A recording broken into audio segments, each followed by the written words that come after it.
Kapolda Sulawesi Tenggara melaksanakan Anjang Sana dengan mengunjungi personel Polri yang mengalami sakit menahun, Purnawirawan, dan Warakawuri. Kegiatan ini digelar dalam rangka Hari Bayangkara ke-80. Kapolda bersama rombongan menemui sejumlah anggota yang melawan sakit, diantaranya Kompol Purnawirawan Sudirman dan Aibtu Heri Santoso. Rombongan juga mengunjungi Warakawuri yang salah satunya istri dari almarhum Kompol Purnawirawan Hamid Haladi. Penyerahan paket bantuan sosial juga dilakukan untuk meringankan beban keluarga.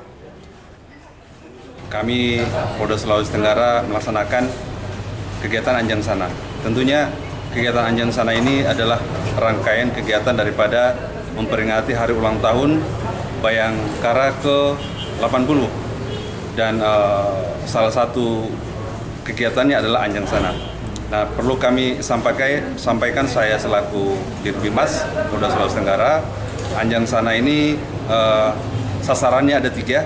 Yang pertama adalah Purnawirawan, kemudian yang kedua anggota yang sakit menahun, yang ketiga adalah Warakawuri.